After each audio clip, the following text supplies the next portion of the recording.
कल के लेक्चर में हमने कंपाउंड सर्विंग को चालू करा था। कुछ बेसिक टर्मिनोलॉजीज के बारे में हमने बात करी थी। और जो कंपाउंड सर्वे होता क्या है, बेयरिंग क्या होता है, मेरिडियन क्या होता है, मेरिडियन कितने प्रकार के होते हैं, बेयरिंग के कितने प्रकार होते हैं, ये सारी चीज़ें हमने कल बात करी थी। उसके बाद हमने होल सर्कल बेयरिंग और जो हमारा क्वाड्रेंटल बेयरिंग है, इनके बारे में भी काफ़ी सारी चीज़ें हमने जानी थी। इसी कड़ी में आगे बढ़ते हैं हम और देखते हैं कि फोर बेयरिंग और बैक बेयरिंग होता क्या है। ठीक है। अब बेटा यहाँ पर आप देखिए, मैं एक एग्जांपल के थ्रू आपको समझाने का प्रयास करता हूँ। ये आपका रेफरेंस डायरेक्शन है, मान लीजिए कोई फिक्स रेफरेंस डायरेक्शन है। ठीक है। तो यहाँ पर मैंने एक पॉइंट ए ले लिया है। ठीक है। और एक दूसरा पॉइंट है मेरा पॉइंट बी। ठीक है। यहाँ पर भी रेफरेंस डायरेक्शन ए बना लेता हूँ, हालांकि इसकी आवश्यकता नहीं है। ठीक है। यहाँ पर आप देख सकते हैं कि फील्ड में मैंने दो पॉइंट बना दिए, पॉइंट ए और पॉइंट बी। अब इन पॉइंट को मैंने एक लाइन के द्वारा जोड़ दिया, तो क्या बनी, पॉइंट ए और पॉइंट बी को जोड़ने वाली एक लाइन ए बी बन गई। तो ए बी हमारी सर्वे लाइन हो गई। अब यहाँ पर मैं किस दिशा में सर्वे का काम कर रहा हूँ, ए पॉइंट से शुरू करके बी लाइन की तरफ मैं अपना सर्वे का काम कर रहा हूँ। ठीक है। डायरेक्शन ऑफ प्रोग्रेस ऑफ सर्वे क्या है मेरा, ए से बी की तरफ है। तो यहाँ पर बेटा मैं ये बोलना चाहता हूँ कि जब भी मैं किसी लाइन का बियरिंग निकालूंगा इन the direction of progress of सर्वे, तो उस पर्टिकुलर बियरिंग को मैं बोलूँगा फोर बियरिंग। ठीक है। सर्वे की दिशा में जो बियरिंग होगा लाइन का, तो उसको मैं बोलूँगा बेटा क्या, फोर बियरिंग। आप देख सकते हैं यहाँ पर ये रेफरेंस डायरेक्शन एन हो गया। इस रेफरेंस डायरेक्शन एन और जो हमारी सर्वे लाइन है ए बी, उसके बीच में कुछ ना कुछ एंगल होगा। मान लीजिए कि वो एंगल होता बेटा अल्फा। तो यहाँ से मैं बोलता कि bearing of line in the progress in the direction of progress of survey, यानी bearing of line A B in the direction of progress of survey, इसको मैं क्या बोलूँगा, fore bearing of A B. इसको मैं बोल दूंगा यहाँ से अल्फा। ठीक है। ये डायग्राम के थ्रू मैंने सबको समझाने का प्रयास करा है। लेकिन बेटा क्या होता है कि जब भी मैं बियरिंग ऑफ लाइन निकालता हूँ इन opposite direction of progress of survey, यानी ए से बी नहीं, आप बी से ए की तरफ जा रहे हैं, तो जो बियरिंग ऑफ लाइन रहेगा यानी अपोजिट दिशा में रहेगा वो बियरिंग ऑफ लाइन, है ना। बियरिंग ऑफ लाइन कहाँ रहेगा, अपोजिट दिशा में। तो बियरिंग ऑफ लाइन बी है, सॉरी ए बी, लाइन तो ए बी ही है, लेकिन उस लाइन ए बी का अपोजिट डायरेक्शन में जो बियरिंग है, अपोजिट डायरेक्शन कौन सा, प्रोग्रेस ऑफ सर्वे का, है ना। तो वहाँ जो बेयरिंग आएगा उसको मैं बोलूँगा बेटा बैक बेयरिंग। तो यहाँ पर आप देखिए, आप वापस से इस सर्वे लाइन, इसको मैं दूसरे कलर के द्वारा समझाने का प्रयास करता हूँ आपको। देखिए आप यहाँ पर,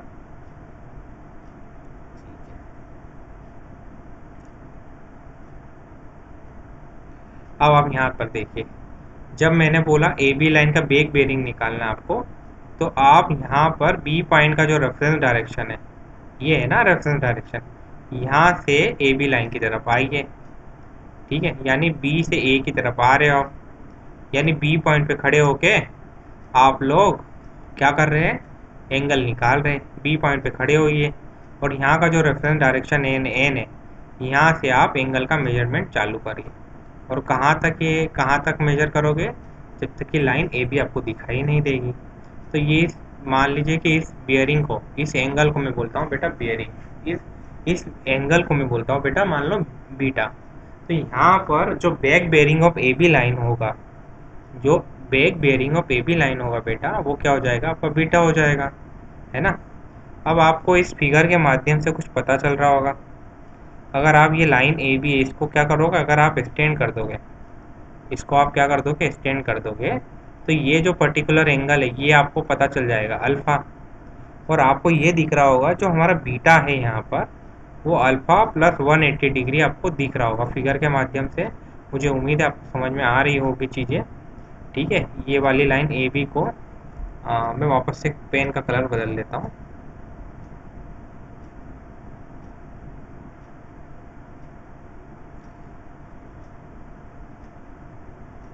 चलिए,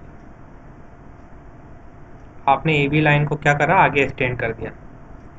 ठीक है। ये अब मैंने ए बी लाइन को एक्सटेंड कर दिया आगे। ठीक है। तो ये एंगल को मैंने बोल दिया अल्फ़ा। तो यहाँ पर अल्फ़ा प्लस 180 डिग्री आप करोगे तो आपको बीटा मिल रहा था। तो यहाँ से बेटा एक पॉइंट तो मेरे को समझ में आ रहा है कि जो हमारा फोर बेयरिंग है और बैक बेयरिंग है उसके बीच में जो अंतर होगा वो 180 डिग्री का होगा। हो सकता है कि किसी कंडीशन में फोर बेयरिंग बैक बेयरिंग से ज़्यादा हो या वो इसका वाइस वर्सा हो। यानी कि बेटा मैं बोल सकता हूँ कि जो मेरा बैक बेयरिंग है ना, it is equal to back bearing है जो इसको ये इक्वल टू किसके बराबर हो जाएगा, फोर बेयरिंग प्लस और माइनस 180 डिग्री का। अब बेटा यहाँ पर मुझे कभी कभी प्लस लेना पड़ेगा और कभी क्या लेना पड़ेगा, माइनस का साइन लेना पड़ेगा इस फार्मूले में। आपको दिख ही रहा होगा ये फार्मूला। तो यहाँ पर मैंने उस चीज़ को एक्सप्लेन किया है। आपको प्लस साइन जब लेना है जब आपका फोर बेयरिंग है इज लेस देन 180 डिग्री, और आपको नेगेटिव साइन कब लेना है जब आपका फोर बेयरिंग है इज ग्रेटर देन 180 डिग्री। काफ़ी सारी चीज़ें हमें न्यूमेरिकल करेंगे तो और अच्छे से समझ में आएगी। आपको समझ में आएगा कि कब प्लस लेना है कब माइनस लेना, और इसका एनालिसिस करने का भी आपको बहुत अच्छे से समझ में आ जाएगा। ठीक है, एक बार इसको नीचे से मैं एक और चीज़ दिखा देता हूँ। कुछ नोट लिखा है यहाँ पर मैंने, बेटा यहाँ पर मैंने एक नोट लिखा है कि अगर आपको एग्ज़ाम में फोर बेयरिंग दिया है और बैक बेयरिंग निकालना है आपको, तो या तो आप फार्मूला यूज़ कर लीजिए। अगर डब्ल्यू में आप काम कर रहे हो होल सर्कल बेयरिंग में, तो back bearing equal to fore bearing plus और माइनस 180 डिग्री के द्वारा आप निकाल लीजिए।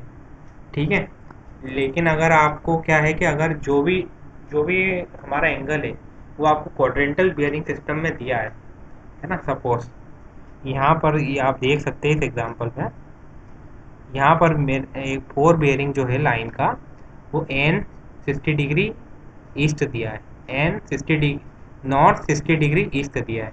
तो यहाँ पर बैक बेयरिंग को आप डायरेक्ट लिख सकते हो साउथ 60 डिग्री वेस्ट। लेकिन अब ये हुआ कैसे, यहाँ पर क्या होता है बेटा कि आपको जब भी फोर बेयरिंग में नॉर्थ है तो बैक बेयरिंग में आप साउथ लिख लीजिए, या जब साउथ है तो उसको नॉर्थ लिख लीजिए, है ना, क्योंकि नॉर्थ और साउथ के को जब लाइन जो है नॉर्थ और साउथ की जो लाइन है उसमें आप 180 डिग्री का अंतर आप पाएंगे। ठीक है, आप देखिए इसी प्रकार से अगर ईस्ट दिया है आपको तो ईस्ट की जगह वेस्ट लिख लीजिए, वेस्ट दिया है तो आप ईस्ट लिख लीजिए। ये चीज़ें आपको क्वेश्चन करेंगे तो बहुत बेहतरीन तरीके से समझ में आएगी। ठीक है, इसको मैं वो समझा देता हूँ। देखिए यहाँ पर ये क्या दिया है आपका, नॉर्थ 60 डिग्री ईस्ट। ठीक है, तो किस तरीके से लिखना है, ये होगा मान लीजिए आपका नॉर्थ, ये होगा ईस्ट, और ये एंगल होगा बेटा आपका मान लीजिए 60 डिग्री। तो इसको मैं क्या बोलता हूँ, नॉर्थ 60 डिग्री ईस्ट बोलता हूँ मैं। अब मैंने क्या बोला, आप डायरेक्ट नॉर्थ दिया है तो साउथ साउथ कर दीजिए, ईस्ट दिया है तो आप वेस्ट लिख लीजिए, और यहाँ पर आप 60 डिग्री लिख लीजिए। अब क्या हो रहा है कि अगर आपको बैक बेयरिंग निकालना है तो बैक बेयरिंग मैंने आपको क्या बोला था, फोर बेयरिंग प्लस 180 डिग्री करना था। अब यहाँ पर प्लस साइन ही आएगा या माइनस साइन नहीं आएगा। मैंने क्या बोला था, जो हमारा बैक बेयरिंग है it is four bearing plus और माइनस 180 डिग्री। अब यहाँ पर आप देखिए ये जो है नॉर्थ 60 डिग्री ईस्ट है, इसको अगर मैं होल सर्कल बेयरिंग में रीडिंग लूँगा मैं तो फोर बेयरिंग मुझे 60 डिग्री मिलेगा। अब 60 डिग्री जो है आप देख सकते हैं 60 डिग्री जो है वो 180 डिग्री से कम है, तो यहाँ पर फॉर्मूले में मुझे पॉजिटिव साइन लेना पड़ेगा। तो यहाँ पर मैं यहाँ पर पॉजिटिव साइन लूँगा और बैक बेयरिंग निकालूंगा तो वो बैक बेयरिंग मेरा आ जाएगा अराउंड 240 डिग्री। ठीक है, तो अब आप देखिए यहाँ पे, अब यहाँ पर आप 180 डिग्री कर दीजिए। आपने यहाँ पे 180 डिग्री करा है तो आपको आप जब इसको देखोगे तो ये डिग्री ये हो गया आपका 30 डिग्री, यहाँ से ये 90 डिग्री हो गया, और ये कितना हो गया वापस से 60 डिग्री ही हो गया ना। तो आप देखोगे यहाँ पर तो ये वाली ही वैल्यू ही आएगी इसको सॉल्व करने के बाद। तो एक शॉर्ट ट्रिक थी यहाँ पे, मैंने शॉर्ट ट्रिक आपको बताने की कोशिश करी है। ठीक है, इसको आप वापस से फिगर बना के ढंग से प्रॉपर वेनर में कर सकते हैं। ठीक है, एक शॉर्ट ट्रिक थी, मैंने बताने का कोशिश करा था यहाँ पे आपको। ठीक है, अब बेटा आगे बढ़ते हैं। आगे हम लोग जानेंगे इंक्लूडेड एंगल के बारे में। अब इस पेज को दिखा देता हूँ यहाँ पे। तो बेटा अब हम ये जो टॉपिक चालू करने वाले हैं this topic is our included angle. ठीक है बेटा, क्या होता है कि जब भी कोई दो लाइन मिलती है किसी पर्टिकुलर पॉइंट पे, तो वो दोनों लाइन किसी पॉइंट पे मिलेगी तो क्या बनाएगी, कुछ एंगल बनाएंगे आपस में। तो उसी पर्टिकुलर एंगल को हम लोग बोल देते हैं इंक्लूडेड एंगल। मान लीजिए कि आपकी ए बी लाइन है और बी सी लाइन है। ये ए बी लाइन और बी सी लाइन किसी पॉइंट बी पर मिल रही है, तो यहाँ पर पॉइंट बी पे क्या होगा, दोनों लाइन कुछ ना कुछ एंगल बना रही होगी। उसी एंगल को मैं बोल रहा हूँ मेरा इंक्लूडेड एंगल। अब बेटा आप यहाँ फिगर के माध्यम से आपको चीज़ें समझाने का कोशिश करता हूँ, है ना। अब आप देखिए यहाँ पर, आप पहले तो ये देखिए, यहाँ है ये जो इंक्लूडेड एंगल है मेरा, it can be interior angle और एक्सटीरियर एंगल। आप यहाँ पे देख सकते हैं, यहाँ पर आप देखिए जो मेरा इंक्लूडेड एंगल है, ये एक एक्सटीरियर एंगल भी हो सकता है और इंटीरियर एंगल भी हो सकता है। अगर बाहर बाहर जो एंगल बन रहा है तो वो क्या होगा, एक्सटीरियर एंगल होगा। और अंदर की तरफ बन रहा है कोई एंगल लाइंस के बीच में, मतलब जो हमारा पॉलीगन के अंदर में ही बन रहा है, तो उसको मैं क्या बोलूँगा, या फिर जो हमारा ओपन ट्रेवर्स के अंदर की तरफ बन रहा है तो उसको मैं क्या बोलूँगा, मैं इंटीरियर एंगल बोलूँगा मैं बेटा। देखिए इसको मैं फिगर के माध्यम से बता देता हूँ आपको। हाँ देखिए, आप इस फिगर को आप देखना, एक मिनट, आई थिंक ये सेलेक्ट नहीं हो पा रहा है यहाँ पे। देखिए आपको यहाँ पर एक प्लेन पेपर पे बताने की कोशिश करता हूँ। बेटा क्या होता है कि जब आप फील्ड में सर्वे करते हैं, है ना, आप फील्ड में सर्वे करते हैं तो क्या है कि मान लीजिए आप पॉइंट ए पे खड़े थे, फिर आप पॉइंट ए से पॉइंट बी पे जा रहे, फिर आप पॉइंट बी से सी पे जा रहे, फिर डी पे जा रहे हैं, और इस प्रकार से आप एक अपने सर्वे को प्रोसीड कर रहे हैं। ठीक है, तो आप क्या देख रहे हैं कि जो आपका जो सर्वे का प्रोसीड वाला डायरेक्शन है वो कैसा है, यहाँ पर इस इधर की इस एग्जाम्पल में क्या है, क्लॉकवाइज डायरेक्शन में आप सर्वे कर रहे हैं, है ना। जो आपका ट्रेवर्स है वो किस दिशा में जा रहा है, क्लॉकवाइज दिशा में जा रहा है आपका ट्रेवर्स। लेकिन आप कभी इस प्रकार से सर्वे करते हैं, बताना चाहूँगा यहाँ पे डायग्राम के माध्यम से वापस। आप ए से बी की तरफ जा रहे हैं, फिर बी से सी की तरफ, फिर डी, फिर ई, और फिर एफ, वापस ए की तरफ जा रहे हो। तो यहाँ पर आप देख रहे हो कि जो आपका ट्रेवर्स है वो किस डायरेक्शन में रन हो रहा है बेटा, किस डायरेक्शन में रन हो रहा है, एंटी क्लॉकवाइज दिशा में आपका ट्रेवर्स रन हो रहा है। अब यहाँ पर आपको दोनों एग्जांपल मैंने बता दिया कि ट्रेवर्स, यहाँ पहले वाला जो केस था, इन केस 1 आपका ट्रेवर्स कैसा रन हो रहा है, क्लॉकवाइज दिशा में रन हो रहा है। और ये जो मेरा केस 2 है, यहाँ पर जो मेरा ट्रेवर्स है वो किस दिशा में रन हो रहा है, एंटी क्लॉकवाइज दिशा में रन हो रहा है। तो बेटा क्या होता है कि जो हमारा इंक्लूडेड एंगल होता है उसको मैंने क्या बोला कि जैसे दो लाइन इंटरसेक्ट कर रही है ना। मान लीजिए कि ये दो लाइन थी, ए बी लाइन और बी सी लाइन, वो किसी पॉइंट पे इंटरसेक्ट कर रही थी, तो वहाँ जो एंगल बन रहा था उन दोनों के बीच में, लाइन के बीच में, उसको मैं बोल रहा था बेटा इंक्लूडेड एंगल, है ना। अब क्या होता है कि जो हमारा इंक्लूडेड एंगल होता है उसको हम सर्वे की भाषा में बोलते हैं कि angle measured in the clockwise direction. मैं सर्वे की भाषा में, जो हमारी सर्वेइंग है ना सब्जेक्ट, उसमें मैं हमेशा बोलता हूँ कि जो मेरा इंक्लूडेड एंगल होता है ये ऑलवेज एंगल होता है क्लॉकवाइज दिशा में, है ना, from the previous line to next line, मतलब पिछली लाइन से अगली लाइन की तरफ। अब बेटा आप यहाँ देखिए कि यहाँ पर अगर मैं आपसे पूछता हूँ इस एग्जाम्पल में, 1 मिनट, ठीक है। अब देखिए आप इस एग्जाम्पल में देखिए, आप यहाँ पर आप मुझे बताइए, ये जो एग्जाम्पल था, इसको मैं इस एग्जाम्पल की बात कर रहा हूँ, है ना। यहाँ पर आप देखिए, यहाँ पर मैंने बोला कि प्रीवियस लाइन क्या है ना, या फिर प्रीसीडिंग लाइन क्या है, पिछली वाली लाइन क्या है बेटा। तो आप क्या बोलेंगे कि सर प्रीसीडिंग लाइन तो मेरी यहाँ पर क्या है, ए बी है ना। और कभी मैंने आपसे पूछा कि फॉरवर्ड लाइन क्या है यहाँ पर, मतलब ए बी के बाद आप आगे किधर गए, बी सी की तरफ गए। मैं इस एग्जाम्पल की बात कर रहा हूँ, इस एग्जाम्पल की। तो मैं बोलता हूँ बेटा कि जब सर्वेइंग की जो फील्ड है वहाँ पर मैं इंक्लूडेड एंगल को बोलता हूँ angle measured in the clockwise direction from preceding line to forward line, preceding line से फॉरवर्ड लाइन में। अब देखिए आप यहाँ पर प्रीसीडिंग लाइन थी ए बी से आप बी सी यानी फॉरवर्ड लाइन की तरफ जो एंगल बन रहा है किस दिशा में, क्लॉकवाइज दिशा में, तो इस एंगल को मैं बोलूँगा बेटा इंक्लूडेड एंगल। अब कोई बच्चा बोलेगा कि सर ये ये ऐसा एंगल भी तो हो सकता है ना, एंटी क्लॉकवाइज दिशा में, तो मैं बोलूँगा नहीं, ये नहीं हो सकता। सर्वेइंग में जब भी आप बात करोगे तो आप क्लॉकवाइज दिशा में जो एंगल बन रहा है उसी के बारे में बोलेंगे, ठीक है।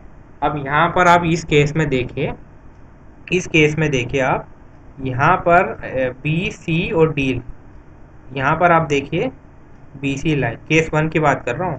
केस 1 में जो बी सी थी वो मेरी क्या थी बेटा, प्रीसीडिंग लाइन थी, है ना। और सी डी जो लाइन है वो क्या है, मेरी फॉरवर्ड लाइन हो गई बेटा यहाँ पर। अब क्या हो रहा है कि जब बी सी से आप सी डी की तरफ जाएंगे, किसके हिसाब से, क्लॉकवाइज दिशा में, तो क्लॉकवाइज दिशा में जो एंगल बनेगा उसको मैं क्या बोल रहा हूँ, इंक्लूडेड एंगल। अब जब क्लॉकवाइज दिशा में आप एंगल मेजर कर रहे हैं तो आप ये भी पा रहे हैं कि आपका ट्रेवर्स यहाँ पर केस 1 में कैसा रन कर रहा है, क्लॉकवाइज रन कर रहा है आपका ट्रेवर्स, है ना। तो जब भी आपका ट्रेवर्स क्लॉकवाइज रन करेगा तो जो इंक्लूडेड एंगल रहेगा, इट इज ऑलवेज, जो इंक्लूडेड एंगल रहेगा वो ऑलवेज क्या रहेगा बेटा, आपका एक्सटीरियर एंगल रहेगा। ये बात आप लोग ध्यान रखना। देखो बाहर की तरफ बन रहा है वो एंगल, इसलिए एक्सटीरियर एंगल बोला है। अब बेटा मैं केस 2 की तरफ आ जाता हूँ, है ना। केस 2 के लिए वापस से एक बार मैं अपनी पेन का कलर बदल लेता हूँ, ठीक है। मुझे आशा है कि आपको चीज़ें समझ में आ रही होगी, है ना। तो हमारी कोशिश है कि हम यहाँ पे काफ़ी अच्छे से चीज़ों को समझते चले। क्वेश्चन तो हम लोग करेंगे ही, है ना। अब देखिए, अब यहाँ पर आप ये वाली ए बी लाइन और बी सी लाइन को देखिए। आप ए से बी पे गए, फिर बी से सी की तरफ गए बेटा। अब आप लोग क्या कर रहे हैं कि जब आप ए से बी की तरफ जा रहे हैं, है ना, ए से बी की तरफ जा रहे हैं, तो आपका ट्रेवर्स यहाँ पर कैसा रन हो रहा है, आपने बोला था कि सर यहाँ पर ट्रेवर्स एंटी क्लॉकवाइज दिशा में रन हो रहा है ना। आपका ट्रेवर्स यहाँ पर एंटी क्लॉकवाइज दिशा में रन हो रहा है। अब एंगल कैसा नापना है आपको, क्लॉकवाइज दिशा में नापना है ना। प्रीसीडिंग लाइन क्या है बेटा, यहाँ पर ए बी और बी सी में बात करूँ मैं, तो जो मेरी ए बी है वो क्या है, मेरी प्रीसीडिंग लाइन हो गई, है ना। और मेरी जो बी सी है, ए बी प्रीसीडिंग है और बी सी जो है मेरी फॉरवर्ड लाइन हो गई बेटा यहाँ पर। अब प्रीसीडिंग लाइन से फॉरवर्ड लाइन की तरफ घूमिए, किस दिशा में घूमोगे, क्लॉकवाइज में घूमोगे। क्लॉकवाइज वाला एंगल ही तो मेरा इंक्लूडेड एंगल होता है, ठीक है। एक मिनट, वापस से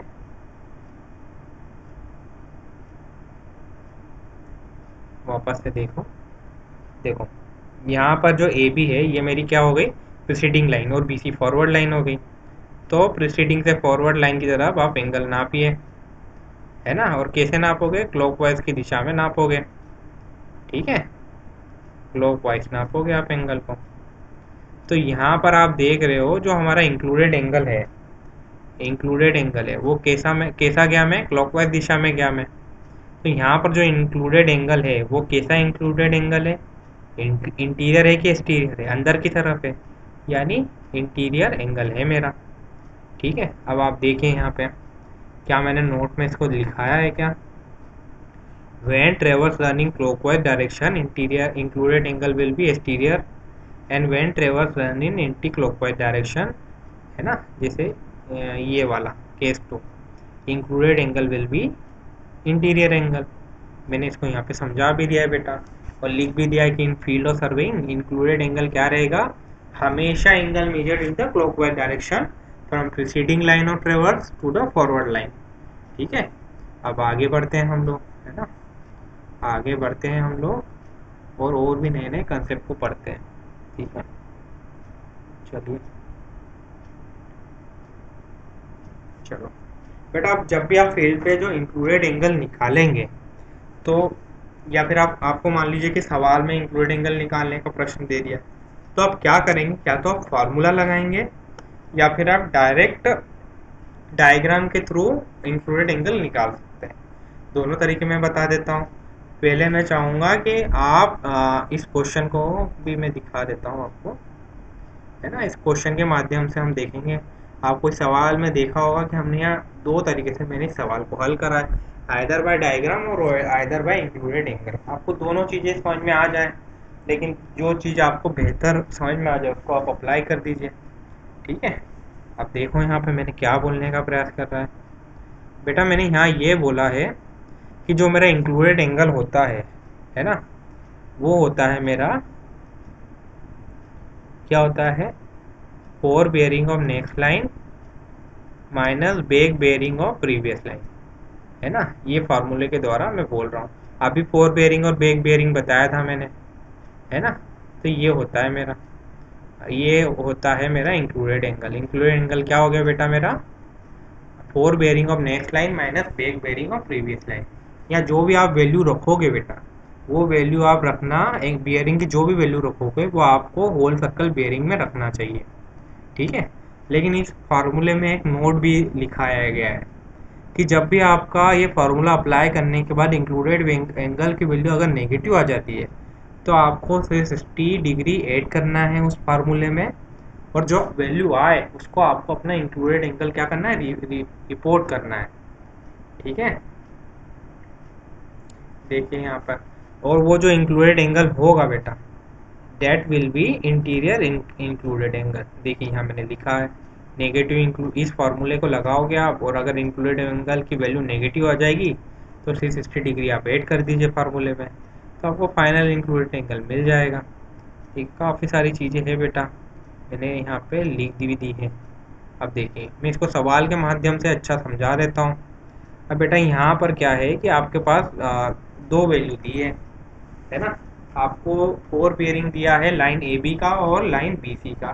अब आप देखिए यहाँ पे, है ना, ये लाइन, ये पॉइंट है मेरा ए, है ना, और ये पॉइंट है बेटा मेरा बी, और इस पॉइंट को मैंने बोल दिया मेरा सी, है ना।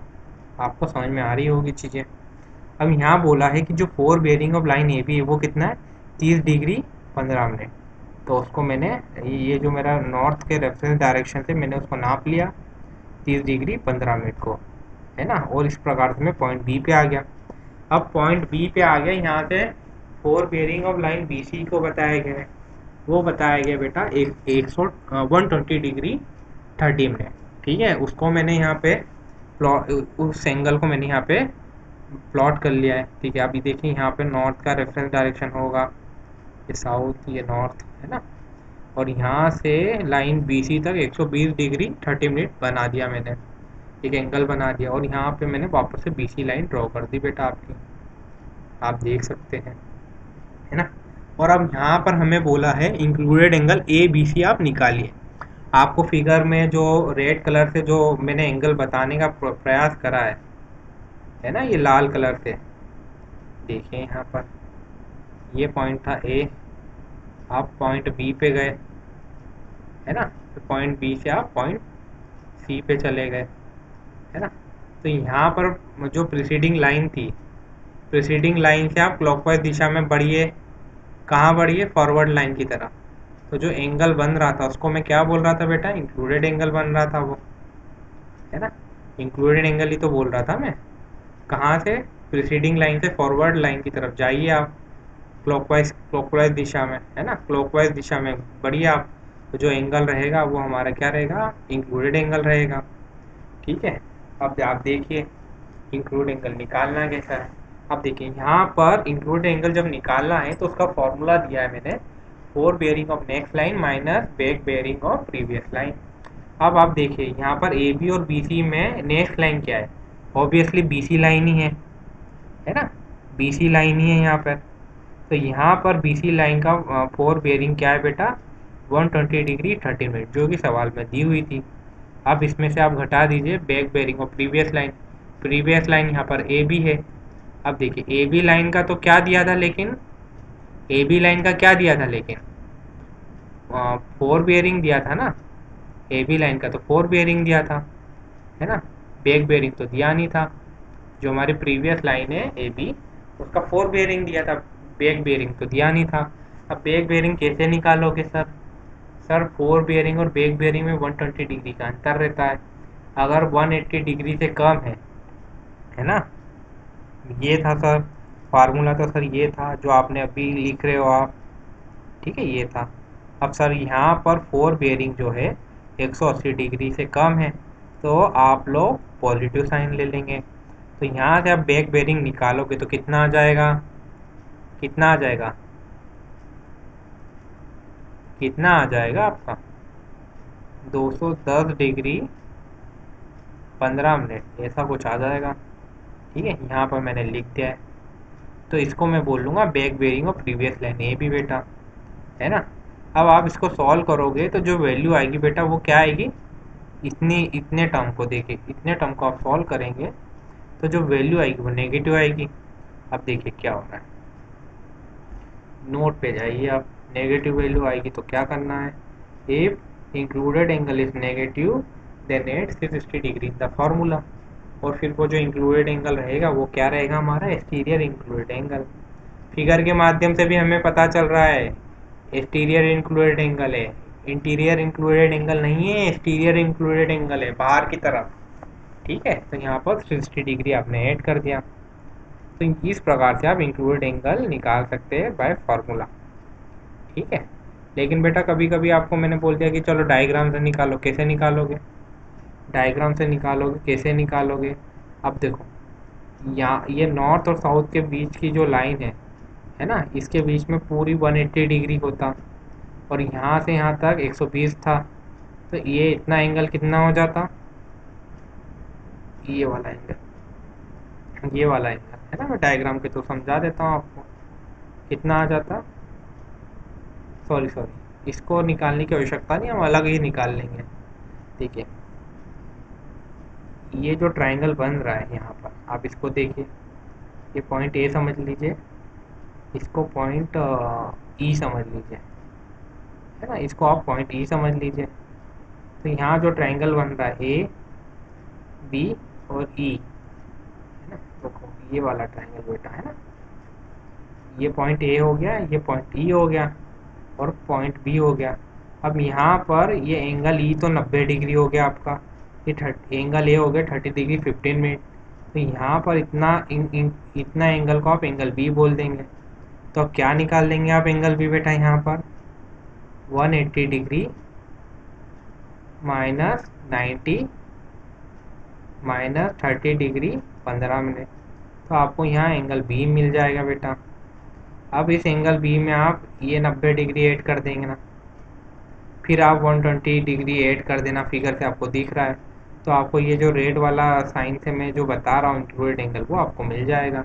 डायग्राम के थ्रू भी आप इस क्वेश्चन को हल कर सकते हैं। मैंने बताने की कोशिश करी, डायग्राम के थ्रू भी मैंने इस सवाल को बताने की कोशिश करी। आपको जो उनका तरीका अभी अच्छा समझ में आया उस तरीके को अप्लाई करिए और आंसर आप निकाल सकते हैं। ठीक है, आगे बढ़ते हैं हम लोग, है ना। चलिए अब बेटा,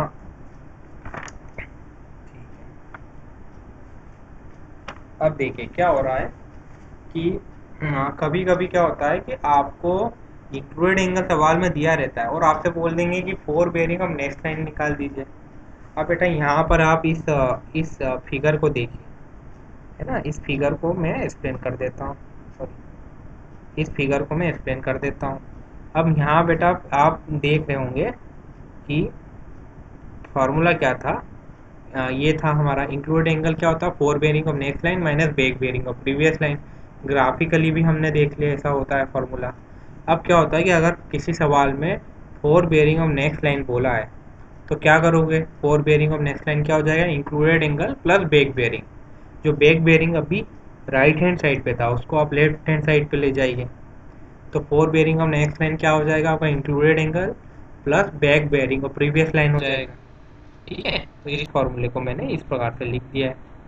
अब देखो यहाँ पर क्या होता है कि इसके फॉर्मूले के माध्यम से यहाँ पर देखो वैल्यू तो आपको सब होल सर्कल बेयरिंग में ही रखना है।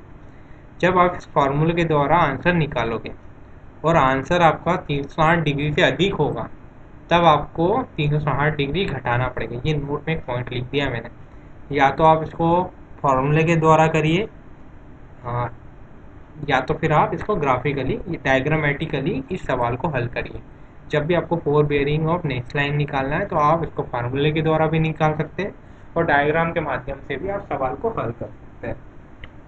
ठीक है, अपने पास तो दोनों तरीके हैं, जो उनका तरीका अपने को समझ में आए अपने को वो तरीका अप्लाई करना है, अडॉप्ट करना है। अब आप देखिए बेटा यहाँ पर, अब देखिए यहाँ पर, है ना, ये पॉइंट है आपका ए, ये पॉइंट है आपका बी, ये पॉइंट हो गया बेटा आपका सी पॉइंट हो गया। अब आप देखिए बेटा यहाँ पर four bearing of next line निकालना है, तो यहाँ पर नेक्स्ट लाइन क्या हो गई हमारी, बी सी लाइन हो गई, और और ये किसके बराबर है, fore bearing of next line B C back bearing of previous line A B के बराबर है, और इसमें आप इंक्लूडेड एंगल को जोड़ दीजिए, है ना, तो ये हमारा फॉर्मूला हो जाएगा। अब देखिए आप क्या हो रहा है यहाँ पर कि जब भी मुझे fore bearing of next line B C निकालना था तो मैंने back bearing of previous line A B निकाला। ठीक है, यानी मैं बी से ए की तरफ गया, तो कितना एंगल था ये मेरा, थीटा वन था, है ना, थीटा वन था बेटा मेरा एंगल ये। ठीक है, थीटा वन था। अब इसमें आप इंक्लूडेड एंगल को जोड़िए, तो अब इंक्लूडेड एंगल यहाँ से लेके यहाँ तक दिया था थीटा टू, या थीटा टू मैंने जोड़ दिया। अब देखिए, अब आप यहाँ से डायग्रामेटिकली आपको दिख रहा होगा कि जो भी वैल्यू आ रही है यहाँ 300 अधिक से ज़्यादा आ रही है, तो आप नोट पे जाइए, अगर सम 360 डिग्री से ज़्यादा हो रहा है तो 360 डिग्री आप घटा दीजिए। तो इस तरीके से आप four bearing of next line को डिटरमाइन कर सकते हैं। ठीक है, या तो फिर आप डायग्रामेटिकली भी इसको वैसे की वैसे हल कर सकते हैं।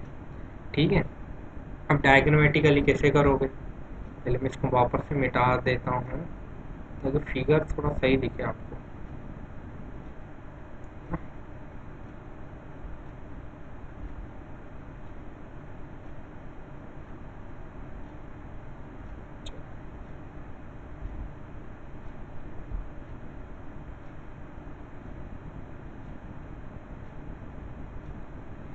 चलो बेटा, आप ये फिगर को एक बार और देखिए, समझने की कोशिश करिए। मान लो कि अगर मैं डायग्राम से बोलता कि आपको डायग्राम से निकालना पड़ता, तो अब डायग्राम में जो ये जो fore bearing of next line है ना, तो ये रही हमारी four bearing of next line. ये देखिए, ये रेड लाइन से दिखा रहा हूँ मैं, है ना, तो ये जो एंगल होता है रेड वाला, रेड लाइन वाला, ये एंगल क्या होता है बेटा मेरा, ये जो एंगल है रेड लाइन से दिखा रहा हूँ बेटा, ये मेरा four bearing of next line था।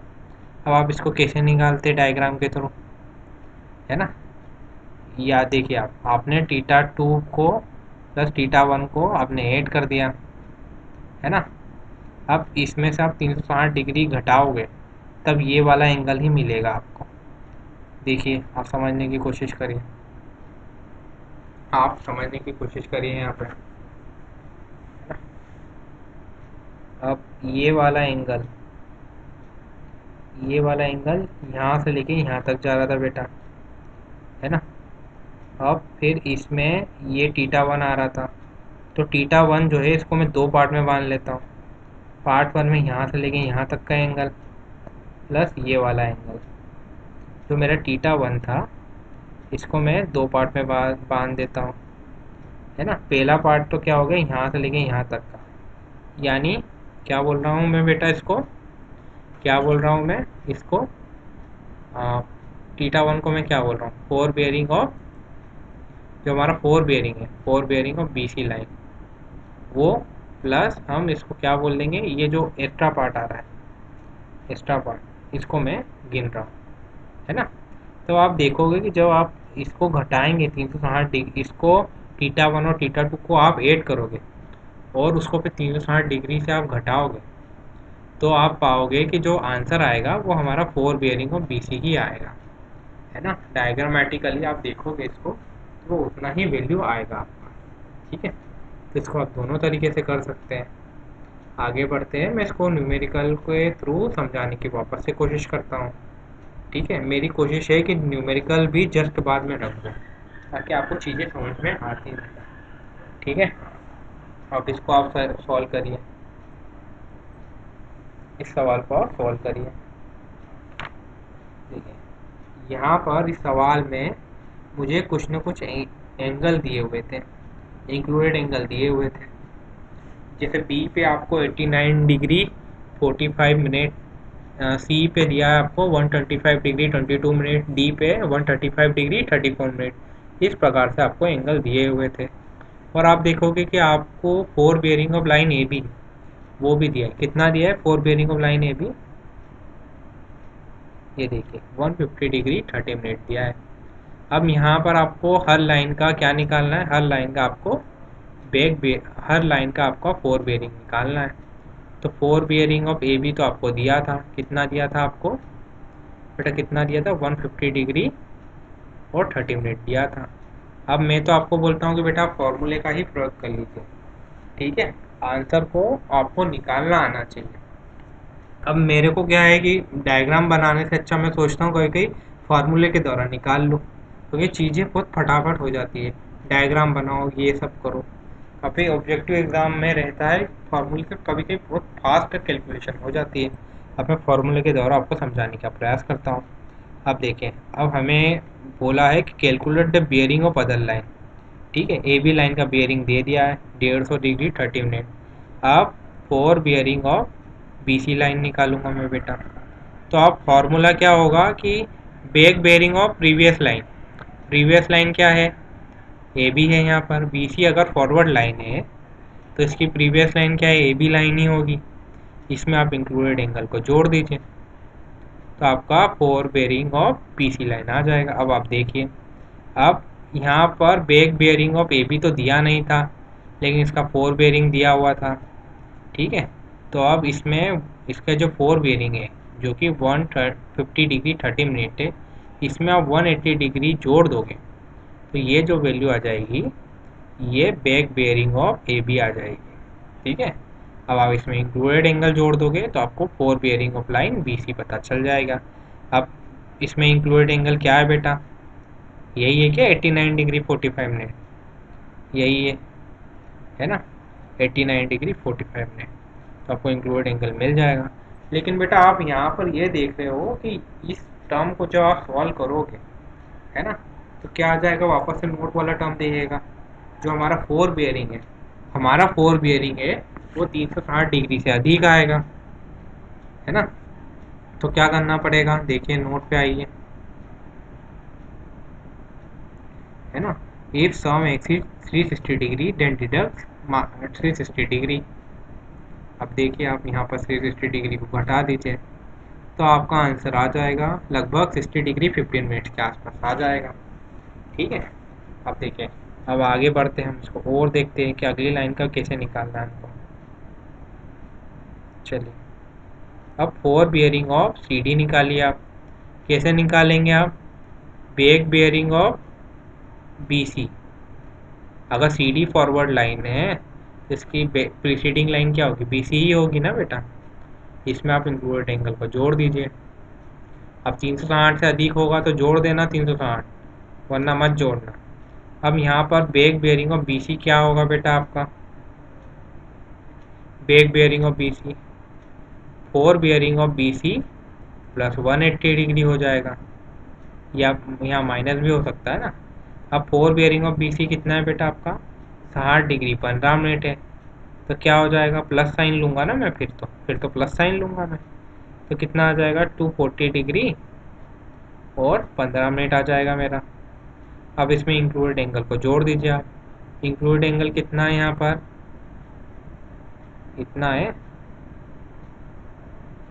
इतना है, कितना है? 125 डिग्री 22 मिनट। तब 122 को आप ऐड करोगे, है ना?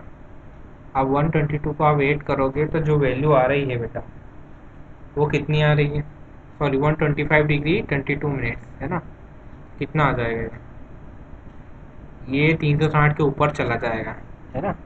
तो 360 के ऊपर चले आएगा तो यहाँ वापस से 360 डिग्री को माइनस करिए, कुछ 5 डिग्री 37 मिनट के आसपास आपका आंसर आ जाएगा, ठीक है? इस प्रकार से क्वेश्चन को सॉल्व करना। अब वापस से फोर बेयरिंग ऑफ डी निकालेंगे हम। अब फोर बेयरिंग ऑफ डी निकालोगे तो क्या करोगे आप? वापस से बैक बेयरिंग प्रीवियस लाइन का आप निकालिए। अब यहाँ पर फोर बेयरिंग आपको सी डी का दिया हुआ था तो यहाँ पर back bearing of C D क्या हो जाएगा, 4 bearing of C D plus 180 degree, यानी 5 डिग्री 37 मिनट्स में आप 180 डिग्री को क्या कर देना बेटा, जोड़ देना। तो back bearing of C D आ जाएगा आपके पास। अब इसमें आप इंक्लूडेड एंगल को जोड़ दो, कितना इंक्लूडेड एंगल, 135 डिग्री और 34 मिनट, इसको आप जोड़ देना। और आप चेक करना, तो चेक करोगे तो आंसर जो आएगा आपका 321 डिग्री 11 मिनट आएगा, यानी 360 डिग्री से कम है। तो 360 डिग्री से कम है तो फिर घटाना मत 360 डिग्री, ठीक है। तो ये फाइनल आंसर इसको रिपोर्ट कर देना आपने। तो इस प्रकार से हम क्वेश्चन को हल कर लेंगे, ठीक है। आगे बढ़ते हैं। अब देखो इस सवाल को वापस से आप लोग करिए, इस सवाल को आप लोग वापस से करिए। अब देखिए यहाँ पर इंक्लूडेड एंगल निकालना है आपको। इंक्लूडेड एंगल क्या होता है, इंक्लूडेड एंगल क्या होता है, इंक्लूडेड एंगल आपका क्या हो जाएगा बेटा,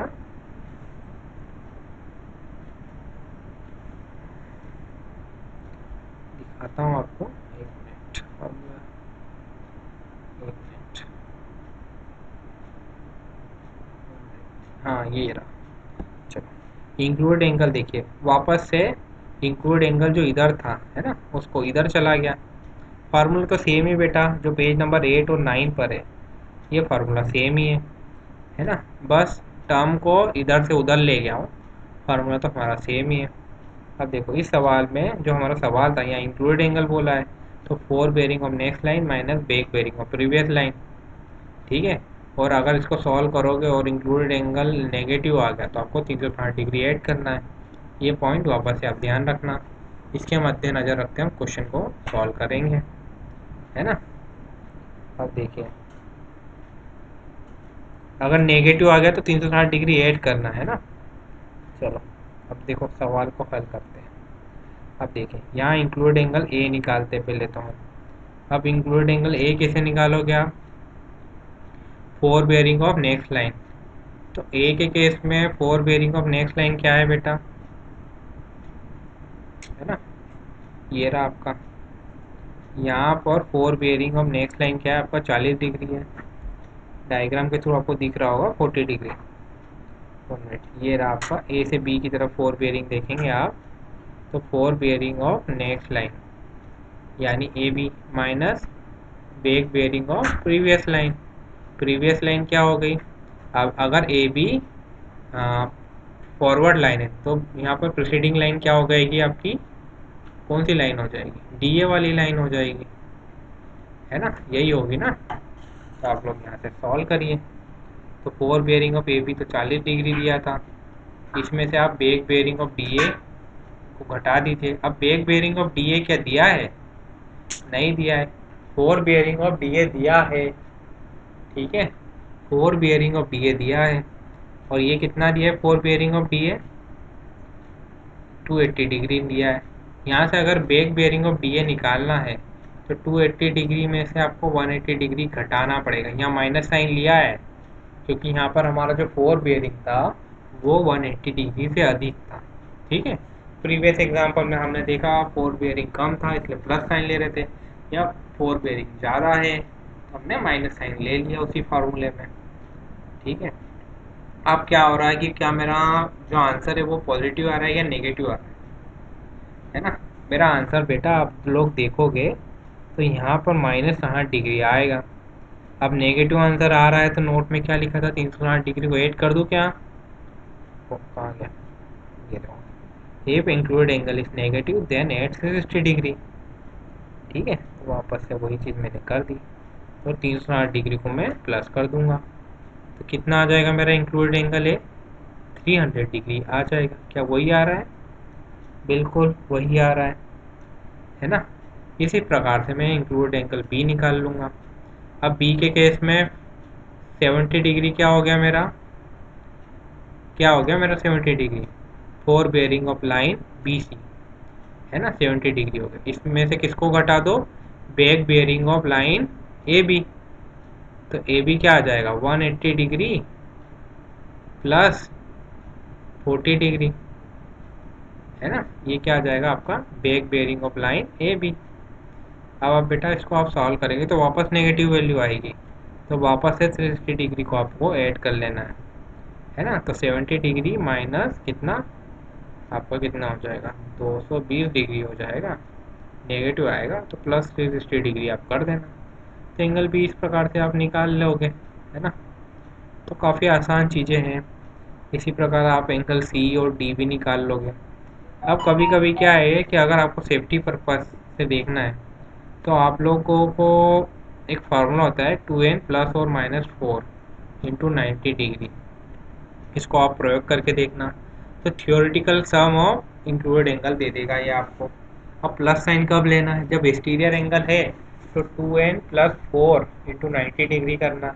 अगर इंटीरियर एंगल है, जो इंक्लूडेड एंगल है वो आपके अंदर की तरफ हो, इंटीरियर हो, तो 2n माइनस 4 × 90 डिग्री कर लेना। ठीक है, इससे आपको थियोरेटिकल सम ऑफ एंगल मिल जाएगा, है ना। एन क्या है, एन क्या करोगे आप, एन क्या आपका नंबर ऑफ साइड्स। ठीक है, तो इस प्रकार से आप लोग कर लेना। आप देखो यहाँ पर मैंने इसको सॉल्व करा, एक्चुअल सम निकाला, है ना, A B C D angle का, और मैंने क्या करा थियोरेटिकल सम भी निकाल लिया था। तो मैंने देख लिया कि भाई बराबर आ रहा है कि नहीं आ रहा है। ठीक है, अब ये कहाँ करोगे, क्लोज लूप, ये क्या है क्लोज लूप है ना। इस केस में ये फॉर्मूले मैंने लगा के देख लिया, क्लोज लूप में ही लगाना है ये। ठीक है, इस प्रकार से फॉर्मूला लगा दिया मैंने। अब देखो कभी कभी मैंने तुमसे पूछा कि डायग्राम के थ्रू इंक्लूडेड एंगल ए निकालो, कैसे निकालोगे, कैसे निकालोगे डायग्राम के थ्रू।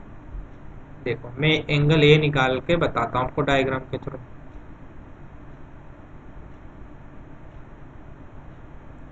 चलिए बेटा, यहाँ से ये आपका 90 डिग्री है, ये 90 है, फिर ये भी 90 डिग्री है ना।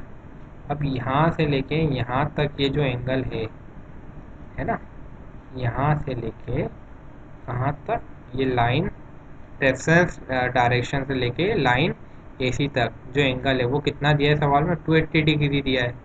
अब 280 डिग्री में से आप 90 माइनस 90 माइनस 90 कर दोगे, ये वाला 90, ये वाला 90 और ये वाला 90, तो आपको ये वाला एंगल मिल जाएगा, है ना। तो ये आप ज्योमेट्री से देखोगे तो आपको 10 डिग्री मिल जाएगा, और ये एंगल कितना है बेटा, 90 डिग्री होगा, है ना।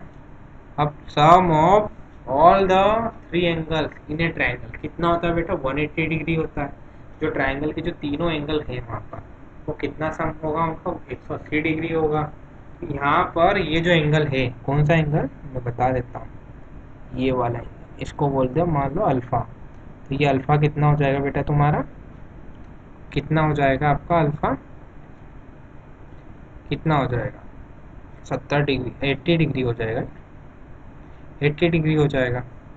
अब देखो यहाँ से लेके यहाँ तक का जो एंगल है वो 90 है ना। अब यहाँ से लेके यहाँ तक का जो एंगल है वो भी 90 है, और ये एंगल है आपका 40 डिग्री दिया था ना, 4 बेयरिंग ऑफ ए बी। तो यहाँ पर इंक्लूडेड एंगल जो ए है वो कितना हो जाएगा मेरा, 80 प्लस 90 प्लस 90 प्लस 40। तो ये जो एंगल है यहाँ पर इंक्लूड, यहाँ पर जो एंगल है एंगल ए आपको मिल जाएगा बेटा। ठीक है, इस प्रकार से भी आप चीज़ों को कर सकते हैं, है ना। आप फिगर बना लीजिए, है ना, डायग्राम बना लीजिए, फिर ज्योमेट्री के थ्रू भी आप इस क्वेश्चन को हल कर सकते हैं। काफ़ी आसान चीज़ें हैं। अब आपको फॉर्मूला लगाना है या डायग्राम के थ्रू करना है वो आपके ऊपर है। ठीक है, मेरा प्रयास था समझाने का। ठीक है, आगे बढ़ते हैं। देखिए डीप क्या होता है, एक मिनट। आज भी काफ़ी ज़्यादा सिलेबस है, थोड़ा फास्ट चलने की कोशिश करता हूँ मैं, है ना, ताकि आपको आखिरी में 2 न्यूमेरिकल ओवर करवा दूँ मैं आज। ठीक है, अब बेटा क्या होता है, जो डीप पे जाने से पहले मैं थोड़ा अर्थ के बारे में बात कर लेता हूँ। बेटा क्या होता है, जो हमारा अर्थ है इसको मैं एक मैग्नेट बोल सकता हूँ। जो हमारा अर्थ है ये एक पावरफुल मैग्नेट होता है ना।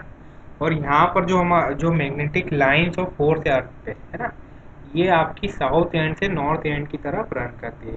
आपको यहाँ फिगर दिख रहा है, कौन सा फिगर, एक ही तो फिगर बनाया है ना हमने। एक मिनट, क्या हो रहा है? हाँ, ये देखिए, अब ये अर्थ है हमारा। इस अर्थ को, हमारा जो अर्थ है बेटा, इसको मैं बोल रहा हूँ ये हमारा अर्थ एक पावरफुल मैग्नेट है ना। और यहाँ पर जो मैग्नेटिक लाइंस ऑफ फोर्स है वो रन करती है साउथ एंड से नॉर्थ एंड की तरफ। आप देखिए, ये साउथ एंड है आपका और ये आपका नॉर्थ एंड है। तो यहाँ से जो आपकी मैग्नेटिक लाइंस ऑफ फोर्सेस है, ये साउथ एंड से नॉर्थ एंड की तरफ रन कर रही है। आप देखिए, यहाँ पे मैंने रन करवा भी दिए है ना बेटा।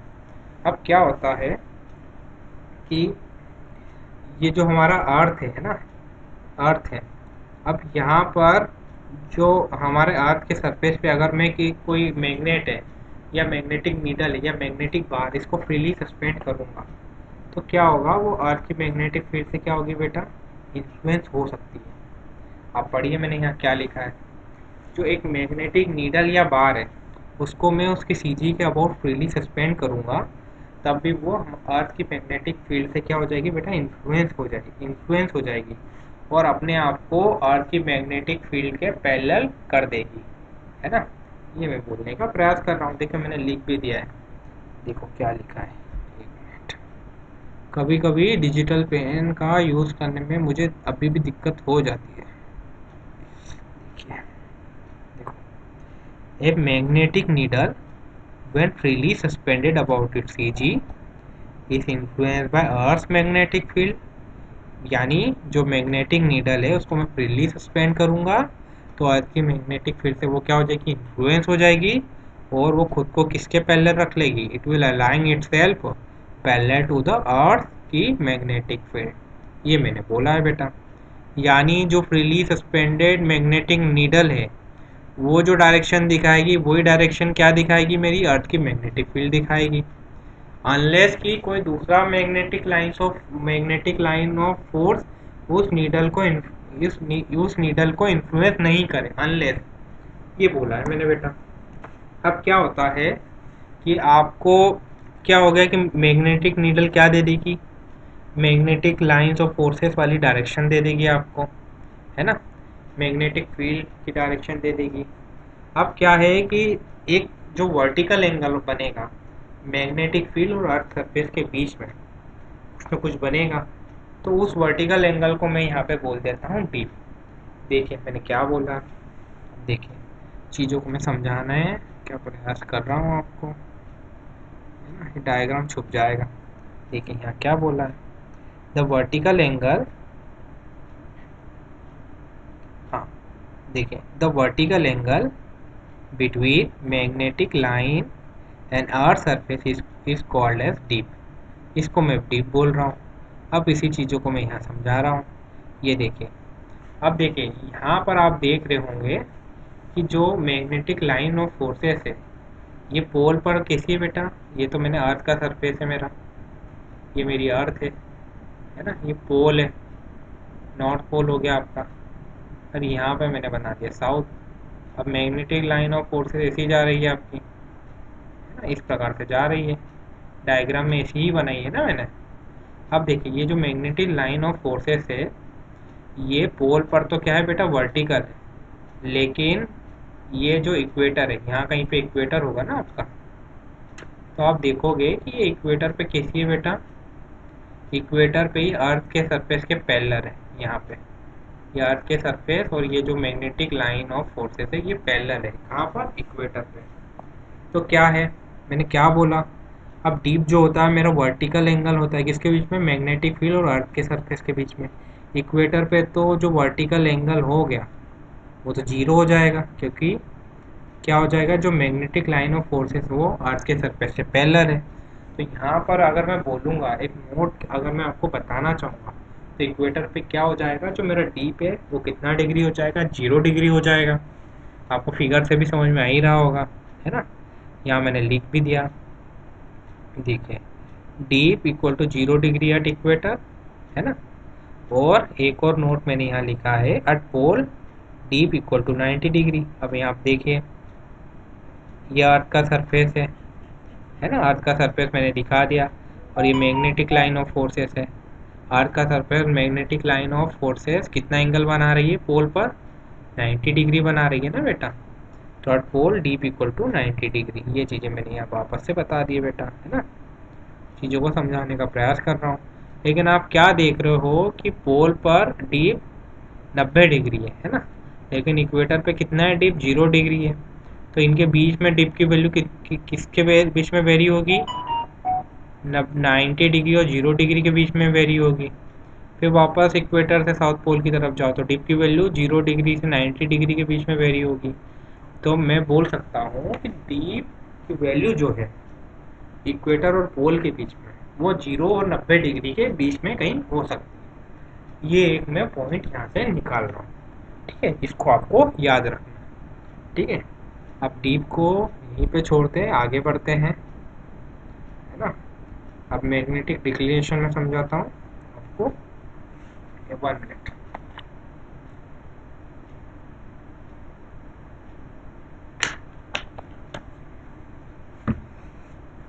मेरा प्रयास है कि आपको ज़्यादा से ज़्यादा चीज़ें समझा पाऊँ मैं, और थियोरेटिकल कंसेप्ट आपकी क्लियर हो जाएंगे एक बार, तो आपको न्यूमेरिकल बनाने में दिक्कत नहीं आएगी। अब बेटा मैंने आपको अभी तक मेरिडियन बताया था, फिर उसके टाइप्स पर बताए थे। अब 4 टाइप बताए थे, लेकिन इम्पोर्टेंट 2 है, मैग्नेटिक मेरिडियन और ट्रू मेरिडियन। अब बेटा क्या हो सकता है कि किसी प्लेस में, मान लीजिए आप दिल्ली में, जहाँ पर भी आपका कोई भी पर्टिकुलर प्लेस है, तो क्या होता है कि जनरली जो आपका मैग्नेटिक मेरिडियन है और ट्रू मेरिडियन वो कोइंसाइड नहीं होते, उनके बीच में कुछ ना कुछ एंगल रह जाता है ट्रू मेरिडियन और मैग्नेटिक मेरिडियन में। मैग्नेटिक मेरिडियन कैसे है, मैग्नेट के फ्रीली सस्पेंडेड मैग्नेटिक बार या नीडल के द्वारा आप निकाल लोगे मैग्नेटिक मेरिडियन, है ना। ट्रू मेरिडियन क्या करोगे, नॉर्थ पोल, साउथ पोल और आपका जो पॉइंट है उसको जो लाइन ज्वाइन करेगी, पढ़ाया था कल क्लास में, उसके द्वारा आप ट्रू मेरिडियन निकाल लोगे। ये ट्रू मेरिडियन और मैग्नेटिक मेरिडियन जनरली कोइंसाइड नहीं होते किसी पॉइंट पर, तो इनके बीच में जो हॉरिजॉन्टल एंगल बनेगा, किसके बीच में, ट्रू मेरिडियन और मैग्नेटिक मेरिडियन के बीच में, है ना। और कब बनेगा, किसी पर्टिकुलर टाइम पे, हर टाइम पे तो अलग हो सकता है ना, तो किसी पर्टिकुलर टाइम पे, है ना, ट्रू मेरिडियन और मैग्नेटिक मेरिडियन के बीच में जो हॉरिजॉन्टल एंगल बनेगा उसी को मैं बोल देता हूँ बेटा डिक्लिनेशन, है ना।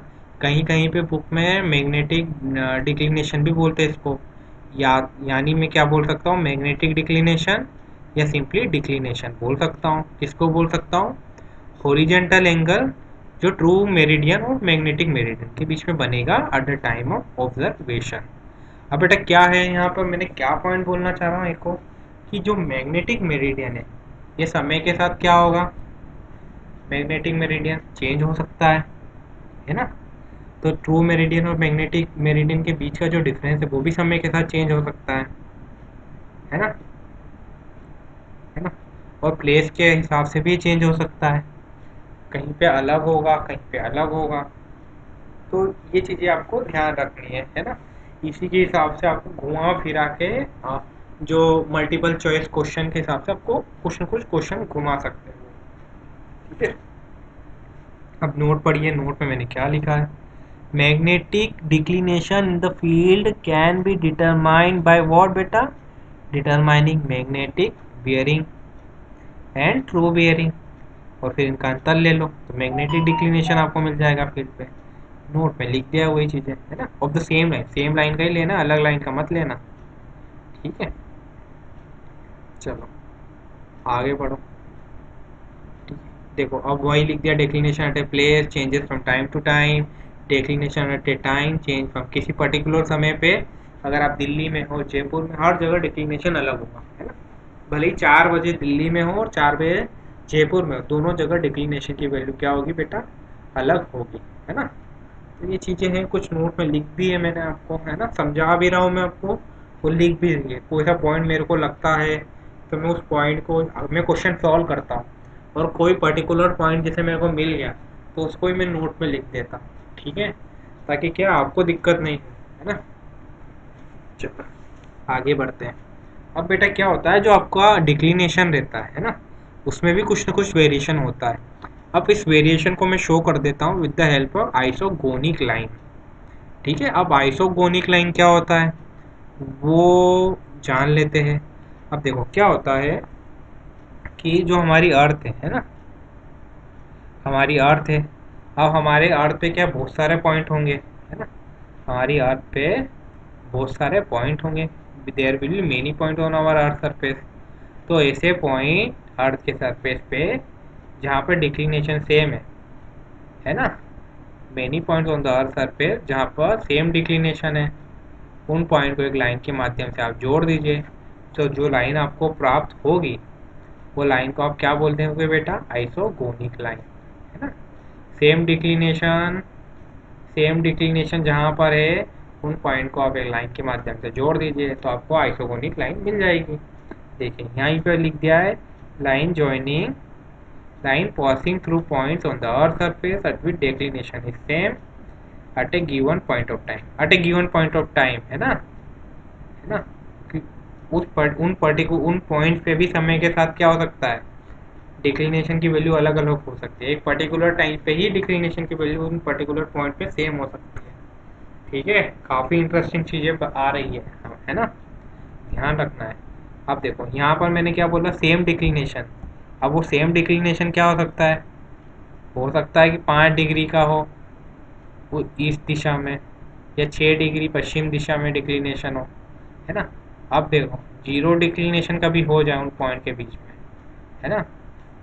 अगर हर पॉइंट पे जहाँ पर 0 डिग्री का डिक्लिनेशन है उनको आप लाइन के माध्यम से जोड़ दो, तो जो अब आइसोगोनिक लाइन है, इन आइसोगोनिक लाइन को हम स्पेशल आइसोगोनिक लाइन बोल देंगे और इनको हम लोग बोल देंगे एक अगोनिक लाइन।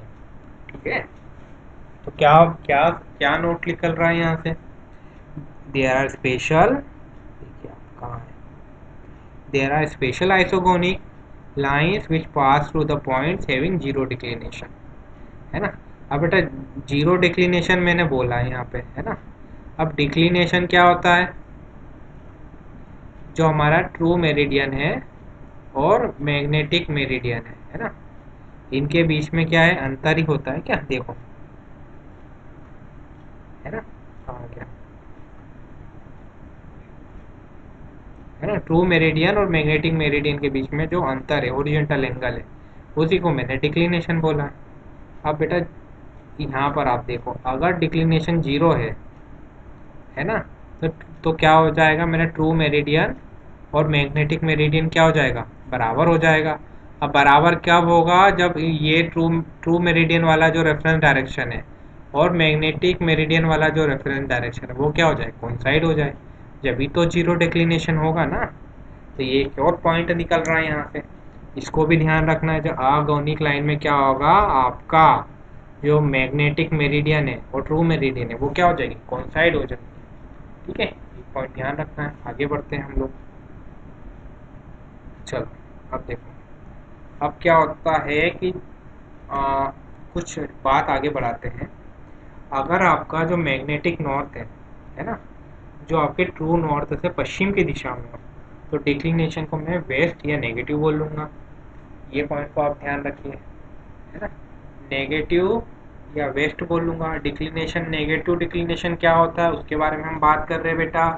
जब आपका जो मैग्नेटिक नॉर्थ है वो ट्रू नॉर्थ से किस तरफ है, वेस्ट की साइड में, तब जो डिक्लिनेशन होगा it is said to be west और नेगेटिव। देखिए यहाँ पे, ये देखिए, if magnetic north is on the west side of true north, है ना। देखिए आप यहाँ पे, ये ट्रू नॉर्थ है, इसकी पश्चिम की दिशा में क्या है, मैग्नेटिक नॉर्थ है, तो जो डिक्लिनेशन होगा उसको मैं क्या बोलूँगा, वेस्ट या नेगेटिव। ठीक है, ये पॉइंट ध्यान रखना, न्यूमेरिकल में आपको बताऊंगा मैं। अब मान लो बेटा कि यहाँ पर कोई लाइन होती ओ ए, है ना, ओ ए लाइन होती बेटा। अब ओ ए लाइन का मैग्नेटिक बेयरिंग होता, मान लीजिए अल्फा, है ना, अल्फा होता, और इसका ट्रू बेयरिंग क्या होता फिर बेटा, ट्रू बेयरिंग क्या होता, ट्रू बेयरिंग ऑफ लाइन हुए, आपको डायग्राम समझ में आनी चाहिए। मैग्नेटिक बियरिंग माइनस डिक्लिनेशन ही होता है ना। आप खुद देखें यहाँ पे, ये डिक्लिनेशन, इसको डिक्लिनेशन को डी से बोल देता हूँ मैं।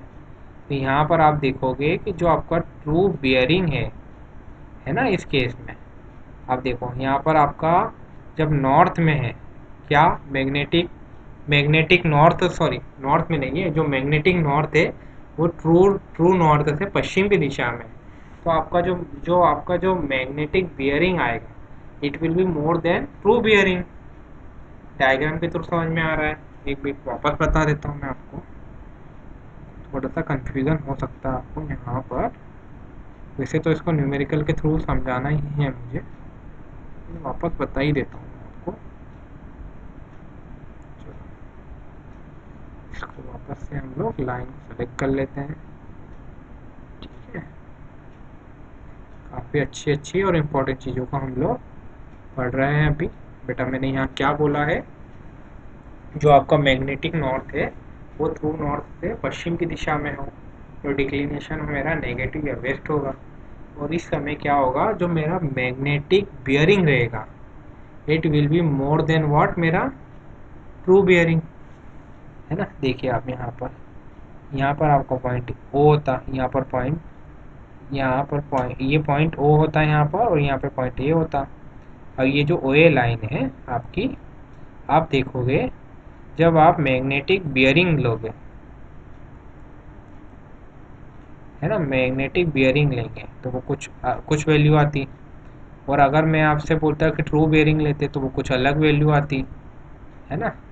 मान लीजिए कि मैग्नेटिक बियरिंग आपकी अल्फ़ा आती और ट्रू बियरिंग बीटा आती, तो अब मैंने क्या बोला था कि जो इनका अंतर है वही डिक्लिनेशन होगा, है ना। अब यहाँ पर आपको दिख रहा है alpha is more than beta, और अल्फ़ा माइनस जो बीटा है वो मेरा क्या है बेटा, डिक्लिनेशन, है ना, वो मेरा डिक्लिनेशन है। इस बात को आप ध्यान रखना। अब इन चीज़ों को मैं न्यूमेरिकल में इस्तेमाल करूँगा, है ना। इस चीज़ को मैं न्यूमेरिकल में इस्तेमाल करूँगा, फार्मूला बताऊँगा मैं इसका, है ना। चलो इसको फार्मूला अभी बताने ही वाला हूँ, मैंने थोड़ा जल्दी बता दिया आपको चीज़ें। देखिए अगर यहाँ पर अगला केस देखिए, एक magnetic north east on the east side of the true north, जो हमारा डिक्लिनेशन होगा इसको मैं क्या बोल दूंगा बेटा, पॉजिटिव डिक्लिनेशन या ईस्ट डिक्लिनेशन, इसको आप ध्यान रखना। देखिए ट्रू नॉर्थ, ये ट्रू नॉर्थ है और ये है मेरा मैग्नेटिक नॉर्थ, है ना बेटा। अगर ये जो है मेरा मैग्नेटिक नॉर्थ, ये ट्रू नॉर्थ से ईस्ट की दिशा में, देखिए आप, तो डिक्लिनेशन मेरा ईस्ट, ये पॉजिटिव होगा, है ना। अब यहाँ पर आप वापस से देखिए ओ पॉइंट है ये, और ये ए पॉइंट है, ओ ए लाइन बना दी इनको, ओ और ए पॉइंट को जोड़ के। अब यहाँ देखोगे कि यहाँ पर जो मेरा ट्रू बियरिंग है इस केस में मैग्नेटिक बियरिंग से अधिक ही होगा, है ना। तो बेटा क्या होगा इस केस में, जब भी मेरा पॉजिटिव डिक्लिनेशन होगा, देखो ये पॉजिटिव डिक्लिनेशन वाला केस है, तो यहाँ पर ट्रू बियरिंग मेरा मैग्नेटिक बियरिंग से अधिक होगा बेटा, है ना। ये देखो डिफरेंट डायरेक्शन से लाइन तक जाओगे तो आपको बियरिंग मिलता है, वो तो आपको पता ही है।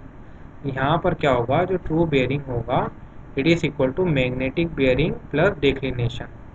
डिक्लिनेशन क्या है, ये वाला, ये लाइन, ये दोनों लाइन जो है ट्रू नॉर्थ और मैग्नेटिक नॉर्थ, इनके बीच में जो ओरिजेंटल एंगल है उसी को मैं डिक्लिनेशन बोल रहा हूँ। ठीक है, तो चीज़ों को मैं समझा रहा हूँ आगे, थोड़ी सी थ्योरेटिकल बात कर लेते हैं हम लोग। चलो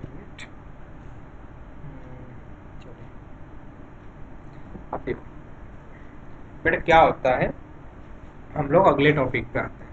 न्यूमेरिकल तो करेंगे, इसके बाद दो न्यूमेरिकल हम लोग आज की क्लास में करेंगे। अब देखिए क्या होता है कि आपका जो डिक्लिनेशन रहता है उसमें कुछ ना कुछ वेरिएशन होता है ना। किसी भी पर्टिकुलर प्लेस पे जो डिक्लिनेशन रहता है वो समय के साथ चेंज होता है, it changes from time to time. Declination constant नहीं होता है। अब क्या होता है कि जो इसमें जो वेरिएशन होगा डिक्लिनेशन में, है ना, मैग्नेटिक डिक्लिनेशन में, वो चार प्रकार के डिक्लिनेशन होते हैं। अब पहला जो डिक्लिनेशन बेटा मैं बताने जा रहा हूँ वो है हमारा क्या, सेकुलर सॉरी, पहला जो वेरिएशन बताने जा रहा हूँ मैं डिक्लिनेशन नहीं, मैं वेरिएशन ऑफ मैग्नेटिक डिक्लिनेशन बोल रहा हूँ।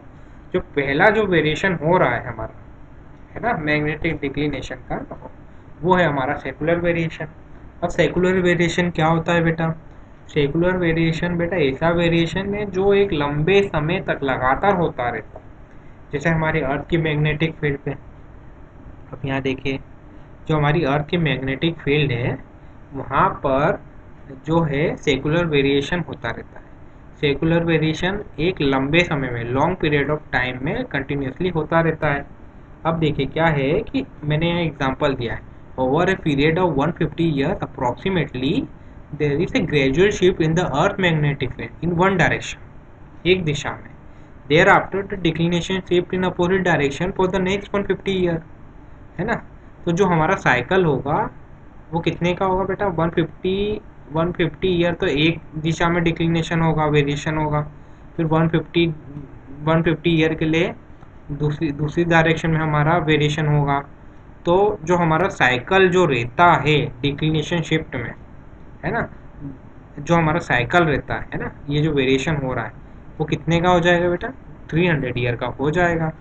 और ये जो वेरिएशन होता है अर्थ की मैग्नेटिक फील्ड का, है ना, ये एक साइन के कर्व को फॉलो करता है। ये बात आपको ध्यान रखनी है, ठीक है। तो कुछ चीज़ें हैं, ज़्यादा इसमें क्वेश्चन तो बनेंगे नहीं, मैं बात बताते जा रहा हूँ आपको, ठीक है। अब क्या होता है कि ये तो मैंने जनरल चीज़ें बोली, टाइम पीरियड तो कुछ अधिक भी हो सकता है।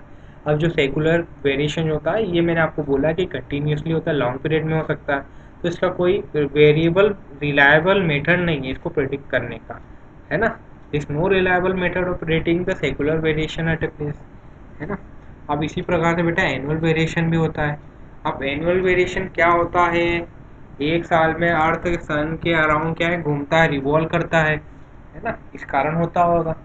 आइए बात करते हैं एनुअल वेरिएशन के बारे में। अब देखो एनुअल वेरिएशन क्या होता है, it is change in declination at a place, है ना, over a period of 1 year. Annual बोला है तो एक साल की बात करी, तो एक साल में change in declination at a particular place जो होता है उसको एनुअल वेरिएशन बोल रहा हूँ मैं। देखो काज क्या है, cause, it is cause because of revolution of earth about sun, ठीक है। जो हमारी धरती है सूर्य के चारों तरफ जब घूमती है एक साल, है ना, उसी के कारण होता है revolution of earth about sun, है ना। अब एनुअल रेट ऑफ वेरिएशन और सेकुलर वेरिएशन और एनुअल वेरिएशन सेम नहीं होता है, ये पॉइंट मैंने यहाँ लिख दिया है। कुछ जनरल इतना इतना होता है, वो वैल्यू भी नोट में लिखी है, ज़्यादा इंपॉर्टेंट है नहीं। आगे बढ़ता हूँ मैं। अब देखिए अगला जो वेरिएशन है बेटा वो है हमारा डाययूनल वेरिएशन। अब क्या होता है डाययूनल, मतलब डेली वेरिएशन, एक दिन में कितना वेरिएशन है। अब एक दिन में ये क्यों होता होगा, हमारी धरती रोटेट होती है अबाउट अपनी एक्सिस, है ना, इस कारण होता है rotation of earth about its own axis के कारण होता है ये। अब देखो क्या होता है, ये जो डाययूनल वेरिएशन रहता है ये फ्रैक्शन ऑफ मिनट से ओवर 12 मिनट इतना वेरी हो जाता है ना। और कुछ कारण होते होंगे बेटा। अब क्या कारण होते हैं डाययूनल वेरिएशन के, जैसे ज्योग्राफिकल पोजीशन, जो आपका जगह है उसकी ज्योग्राफिकल पोजीशन पे ये वेरिएशन निर्भर करता है। अब क्या होता है कि पोल पर ज़्यादा वेरिएशन होता है, इक्वेटर पे कम होता है। अगर गर्मी का मौसम है, समर का टाइम है तो ज़्यादा होता है, सर्दियों में कम होता है, दिन में ज़्यादा होता है, रात में कम होता है ना। और साल दर साल ये वेरी होता रहता है। कुछ कारण है डाययूनल वेरिएशन के बारे में मैंने आपको बता दिया, due to various following reason मैंने बता दी क्या क्या फॉलोइंग रीजन है, ठीक है। ज़्यादा बात नहीं करता हूँ मैं, थियोरेटिकल पॉइंट है वो मेरा बताना मेरा काम था, मैं आपको बताते जा रहा हूँ। आगे देखते हैं इरेगुलर वेरिएशन होता क्या है बेटा। अब बेटा क्या होता है कि हमारा जो अर्थ है, अब अर्थ है तो यहाँ वॉल्केनिक इरप्शन भी होते होंगे, भूकंप के झटके भी होते होंगे अर्थ पे, है ना, स्टॉर्म वगैरह भी होते रहेंगे समय समय पे। तब क्या होता होगा बेटा, इन सब के कारण क्या है कि मैग्नेटिक डिस्टर्बेंस होता है ना। तो मैग्नेटिक डिस्टर्बेंस अगर बहुत ज़्यादा हो तो इससे क्या होगा कि आपकी अर्थ की मैग्नेटिक फील्ड क्या हो जाएगी, इन्फ्लुएंस हो जाएगी। तो मैग्नेटिक डिस्टर्बेंस इन अर्थ की मैग्नेटिक फील्ड, इसके कारण क्या हो जाएगा, इरेगुलर वेरिएशन ऑफ डिक्लिनेशन हो जाएगा किसी पर्टिकुलर जगह पे, है ना। अब क्या हो जाएगा कि हमको तो पता नहीं है वॉल्केनो इरप्शन अर्थक्वेक के बारे में, इतनी जानकारी तो है नहीं एक्चुअल एक्यूरेट हमारे। तो ये जो वेरिएशन है बेटा अनसर्टन रहते हैं, अनप्रेडिक्टेबल रहते हैं और रैंडम इन नेचर होते हैं। आपको ये समझ में आ रही होगी, है ना। तो कुछ जनरल चीज़ें थी वो मैंने बात कर ली है। आगे चलता हूँ, है ना। आगे चल के हमको 2 क्वेश्चन भी करने हैं आज। अब देखिए, जब मैंने आपको अभी बताया था वापस से कि जब जो हमारा जो डिक्लिनेशन जब ईस्ट की तरफ है ना, यानी डिक्लिनेशन मेरा क्या है, पॉजिटिव है, तब मैंने क्या बोला था, जो मेरा ट्रू बेयरिंग है it is more then magnetic bearing, है ना। तब मेरा ट्रू बेयरिंग हो जाएगा मैग्नेटिक बेयरिंग प्लस डिक्लिनेशन। समझते हैं इसको वापस से।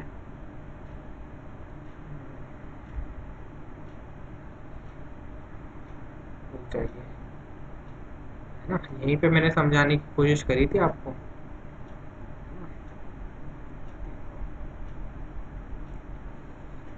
ये वाला केस बता रहा हूँ आपको। मैंने क्या बोला बेटा, वो अगले पॉइंट वाली चीजें मैं यहाँ वापस बता रहा हूँ, है ना। इफ डिक्लिनेशन क्या है मेरा, ईस्ट के, इफ डिक्लिनेशन इज ईस्ट या पॉजिटिव, तब क्या होता है बेटा कि जो मेरा ट्रू बेयरिंग है वो किससे, मैग्नेटिक बेयरिंग से अधिक होता है ना।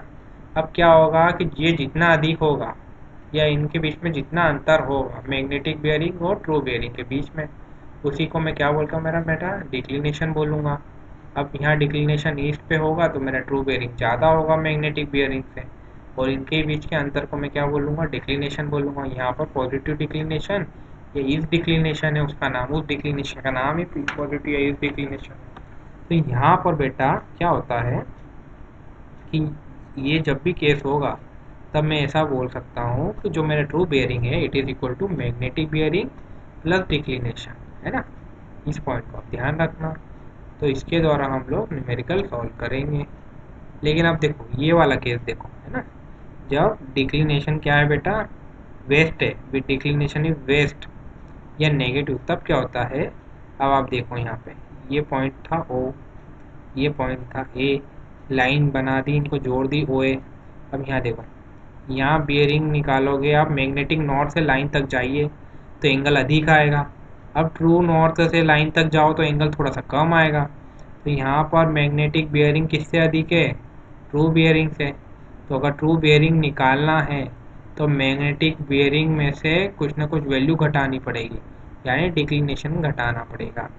तो उस कंडीशन में, इस कंडीशन में फॉर्मूला क्या बन जाएगा, true bearing equal to magnetic bearing minus declination, ये फार्मूला आपका बन जाएगा, है ना। वही चीज़ों को मैंने समझा दिया यहाँ पे, ठीक है। इन दोनों फार्मूले का आपको किस कंडीशन में कौन सा लगाना है, किस में कब लगाना है, ये मैंने आपको बता दिए, डायग्राम भी बताया है, यहाँ पे फिगर भी बनाया है, ठीक है। अब इसके द्वारा 2 क्वेश्चन कर लेते हैं, है ना। चलो अब देखो, अब यहाँ पर मैग्नेटिक बियरिंग दिया है और डिक्लिनेशन दिया है वेस्ट पे। अब वेस्ट पे दिया है बेटा आपका, तो वेस्ट दिया है तो मेरा क्या होगा, मैग्नेटिक बियरिंग ट्रू बियरिंग से अधिक होगा, है ना। वेस्ट का दिया है, वेस्ट डिक्लिनेशन दिया है बेटा या नेगेटिव डिक्लिनेशन है, तब क्या होगा बेटा, मेरा जो मैग्नेटिक बियरिंग है it is more than true bearing. West वाला बता देता हूँ,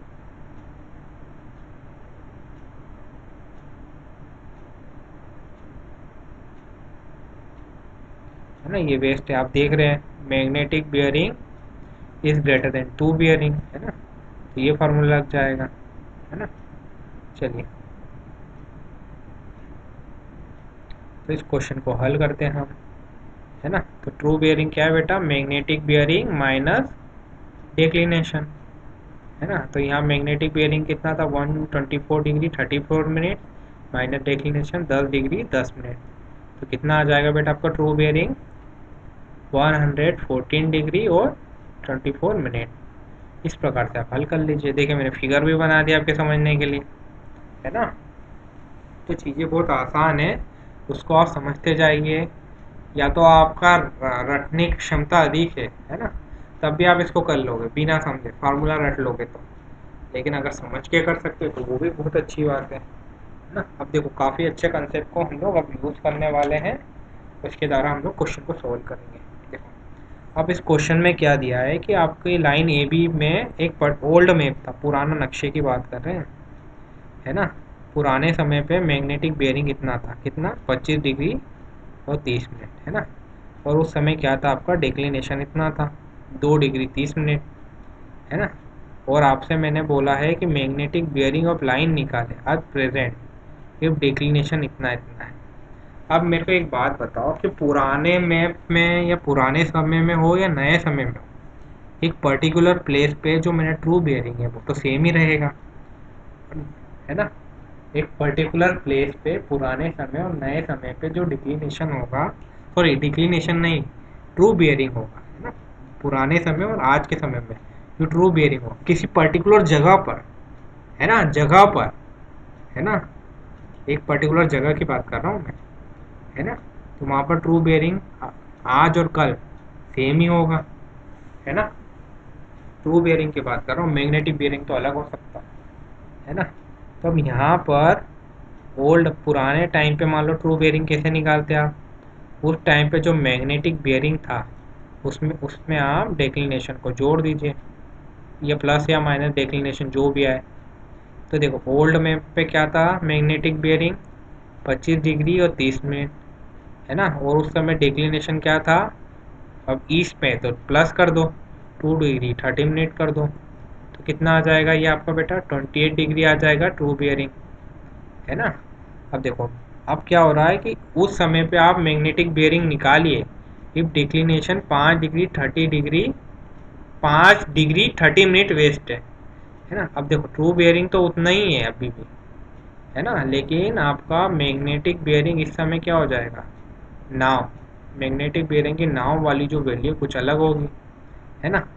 अब इसमें प्लस या माइनस डिक्लिनेशन करेंगे, वेस्ट है तो माइनस डिक्लिनेशन कर दो बेटा, है ना। तो डिक्लिनेशन कितना दिया इस समय पर्टिकुलर समय, 5 डिग्री, प्रेजेंट टाइम पे कितना डिक्लिनेशन 5 डिग्री 30 मिनट वेस्ट। तो यहाँ से आप इसको इधर जाएगा ये तो प्लस हो जाएगा ना। तो यहाँ से आपका मैग्नेटिक बियरिंग है इस समय प्रेजेंट टाइम कितना आ जाएगा, कितना आ जाएगा 33 डिग्री और 30 मिनट आ जाएगा आपका। इस प्रकार से आप क्वेश्चन को हल कर सकते हैं, है ना। क्वेश्चन काफ़ी आसान है, कंसेप्चुअल है, आपको दिमाग लगाना है थोड़ा सा, है ना, चीज़ें आती रहेगी। यही कंसेप्ट लगा है कि ट्रू बियरिंग बदल नहीं रहा है समय के साथ, थ्योरी में लिखाया था ये पॉइंट, है ना, और उसको अब मैंने अप्लाई कर दिया है। तो इसलिए मैं बोलता हूँ थ्योरी पढ़ना क्यों ज़रूरी है। अगर थ्योरी नहीं पढ़ता तो मेरे को मैं समझ ही नहीं पाता कि ट्रू बियरिंग क्या है, वो तो कांस्टेंट है ना ट्रू बियरिंग, है ना। चलो मैग्नेटिक बियरिंग कांस्टेंट नहीं है ये भी समझ में आ गया ना सवाल से। चलो इस क्वेश्चन को हल करिए आप लोग। चलिए, ये लाइन है बी एस मैग्नेटिक बियरिंग इतना इतना इन 1910, है ना, व्हेन द डिक्लिनेशन वाज थी। तो उस समय 1910 में जो ट्रू बियरिंग था वो निकाल लेते सबसे पहले बेटा हम लोग, है ना। अब वो जो ट्रू बियरिंग है वो बाद में भी सेम ही होगा। अब देखो क्वेश्चन में आगे क्या बोल रहा है, determine the magnetic bearing of the same line in 1990 if the annual declination change observe है 6 डिग्री 6 मिनट ईस्टवर्ड, है ना। हर साल कितना हो रहा है 6 मिनट ईस्ट की तरफ डिक्लिनेशन जा रहा है। और 1910 में इतना था, 1990 में कितना हो जाएगा डिक्लिनेशन, पहले हम वो निकाल लेते हैं।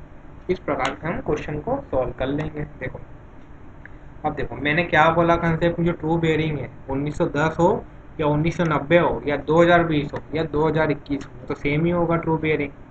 ठीक है, तो 1910 से आप ट्रू बेयरिंग निकालो और उसको उसी ट्रू बेयरिंग को आप लोग लिखना फॉर्मूले में 1990 में।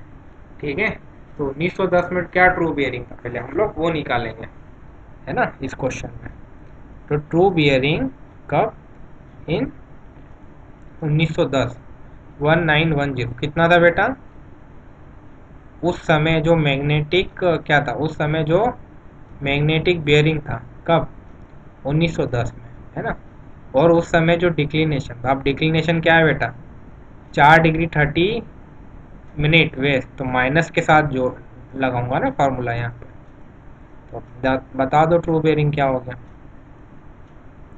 ट्रू बेयरिंग क्या हो गया यहाँ पे 44 degree 30 minute minus 4 degree 30 minute, तो 40 डिग्री आ जाएगा बेटा आपका, है ना। और ये जो ट्रू बेयरिंग है इन 1910 इक्वल टू ट्रू बेरिंग कब 1990 में, क्योंकि ट्रू बेरिंग तो क्या है मेरी कांस्टेंट है। इस चीज़ को अभी आप फ्रीज कर लो, अपने दिमाग में रख लो बेटा, है ना। ये इसका हमको प्रयोग करना है। अब देखो क्या हो रहा है कि 1910 से 1990 तक यानी 80 साल के समय में डिक्लिनेशन लगातार चेंज हो रहा है।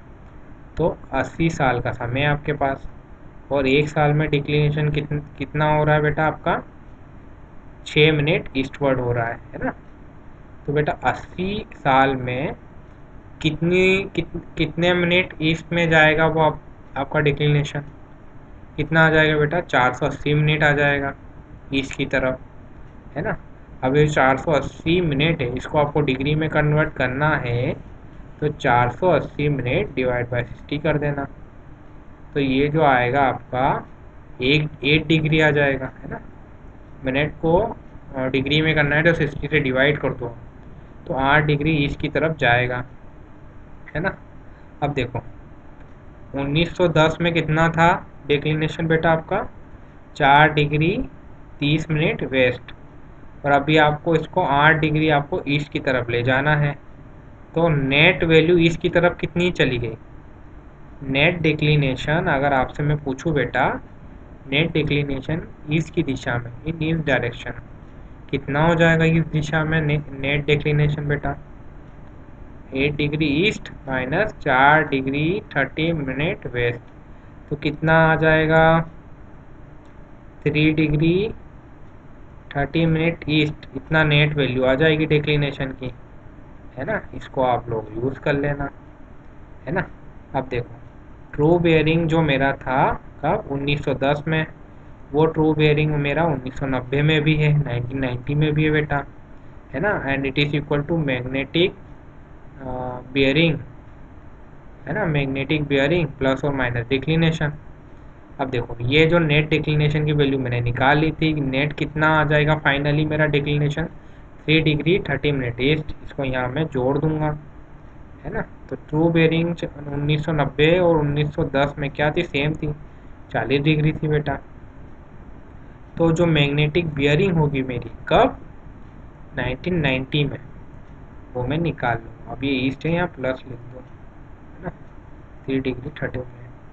तो मैग्नेटिक जो बियरिंग है आपकी, है ना, कब 1990 कितनी हो जाएगी आपकी 40 माइनस 3 डिग्री 30 मिनट कितना आ जाएगा 36 डिग्री 30 मिनट। इस प्रकार से आप क्वेश्चन को सॉल्व कर लेना, ठीक है। तो आज की क्लास में काफ़ी सारी चीज़ें मैंने बता दी है ना, काफ़ी कंसेप्चुअल चीज़ें हमने पढ़ ली आज, है ना। और कल प्रोबेबली हम लोग कंपॉक्स सर्विंग को ख़त्म कर देंगे, और उसके बाद हम लोग ट्रेवर्सिंग पे पढ़ेंगे, फिर लेबलिंग वगैरह काफ़ी सारी चीज़ें करवानी है आपको, है ना। तो इस प्रकार से आप चीज़ों को करते जाइए, है ना। चलिए, तो आज की क्लास में बंद करता हूँ, है ना। आज की क्लास में बंद करता हूँ। मुझे उम्मीद है आपने काफ़ी सारी चीज़ें पढ़ ली होगी, अच्छे से रिवाइज करिए, ठीक है। Okay, bye bye.